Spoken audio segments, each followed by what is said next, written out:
Hi friends, welcome back to my channel. ఈ recipe వచ్చేసి బాదుషా అండి.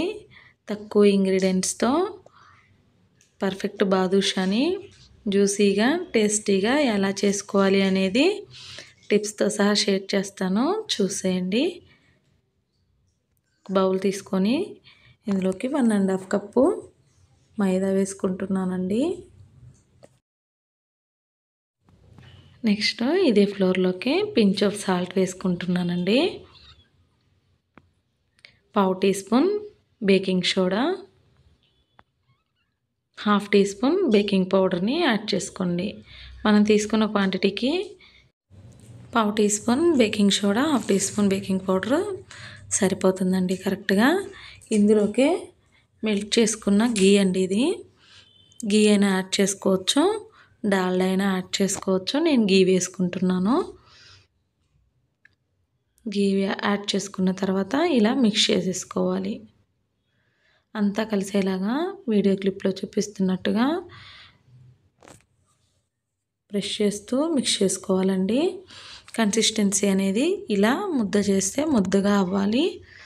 బ్రేక్ చేయగానే ఇలా బ్రేక్ అయిపోవాలండి. నెక్స్ట్ ఇందులోకి వాటర్ యాడ్ చేసేసుకోండి. కొంచెం కొంచెంగా వాటర్ యాడ్ చేసుకుంటూ మిక్స్ చేసుకోవాలండి.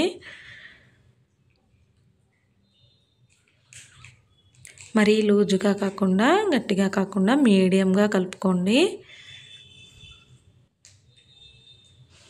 ఇలా మిక్స్ చేసుకోవాలండి. మిక్స్ చేసుకొని దీనిపైన లిడ్ పెట్టేసి ఒక 1/2 అవర్ పక్కన పెట్టేసుకోవాలి.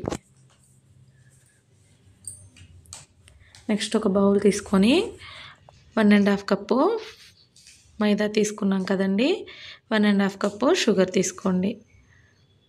1/2 కప్పు వాటర్ యాడ్ చేసుకుంటున్నాను. యాడ్ చేసుకొని షుగర్ని మెల్ట్ చేసుకోవాలండి.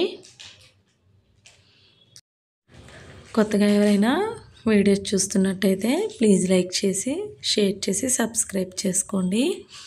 వీడియో స్కిప్ చేయకుండా చూడండి. ఇలా షుగర్ మెల్ట్ అవుతుందండి. 3 to 4 మినిట్స్లోనే షుగర్ అంతా మెల్ట్ అయిపోతుంది. ఇలా మెల్ట్ అయిన తర్వాత ఇలాచీ పౌడర్ని కూడా యాడ్ చేసుకుంటున్నానండి. 1/2 టీ స్పూన్. టేస్ట్ చాలా బాగుంటుంది. ఆప్షనల్ అండి, మీకు నచ్చితే వేసుకోండి, లేకపోతే స్కిప్ చేసేయండి. పాకం అనేది చిక్కబడిందండి. ఒకసారి చెక్ చేసి చూపిస్తాను మీకు. చూసారు కదా, ఇలా లేత తీయగా పాకం రావాలి. ఇలా వచ్చింది అంటే పాకం అనేది పర్ఫెక్ట్గా రెడీ అయిపోయినట్లే. స్టవ్ ఆఫ్ చేసుకొని పక్కన పెట్టేసుకోండి. నెక్స్ట్ మనం కలిపి పెట్టేసుకున్నాం కదండి, ఈ పిండిని ఇప్పుడు బాదుషాని రెడీ చేసుకుందాం. పిండి చూసారు కదా, ఇలా వస్తుందండి పొరలు పొరలుగా. ఇంకా పిండిని ఎక్కువగా మిక్స్ చేయకూడదండి. అలాగే ఉంచేసి కొంచెం కొంచెంగా తీసుకొని అన్ని ఈక్వల్ బాల్స్లో వచ్చేలా చూసుకొని వీడియో క్లిప్లో చూపిస్తున్నట్లుగా 2 చేతులతో రబ్ చేస్తూ బాల్ లాగా చేసుకొని ప్రెస్ చేసుకోవాలండి. మిడిల్లో ఇలా ఫింగర్స్తో హోల్ పెట్టేసుకోండి. చూసారు కదా ఎంత పర్ఫెక్ట్గా వచ్చిందో.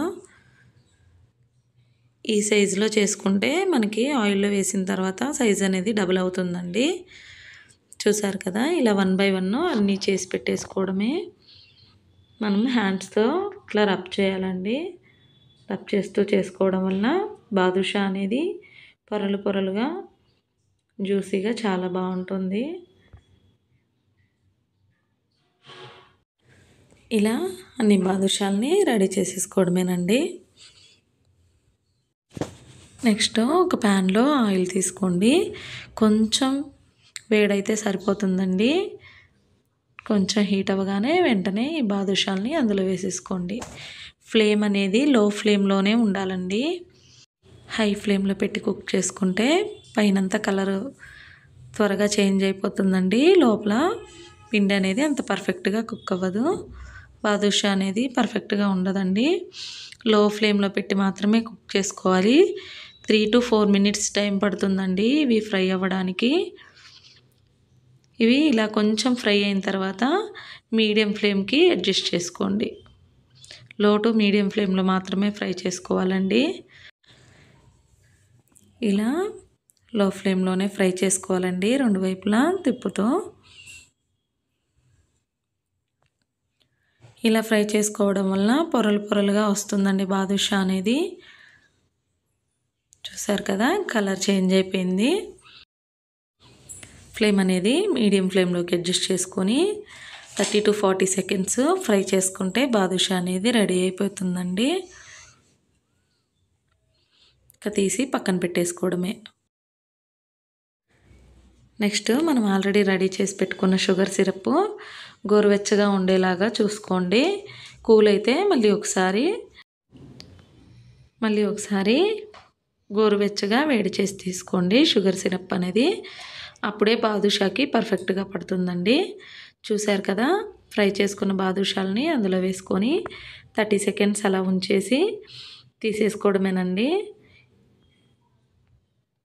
వెంటనే తీసుకున్నప్పుడు సిరప్గానే ఉంటుందండి. కొంచెం చల్లారిన తర్వాత పర్ఫెక్ట్గా వస్తుంది బాదుషా అనేది. ఇంతేనండి, చిన్న చిన్న టిప్స్ ఫాలో అవుతూ టేస్టీగా జ్యూసీగా ఉండే బాదుషాని ఇంట్లోనే ఈజీగా తయారు చేసుకోవచ్చు.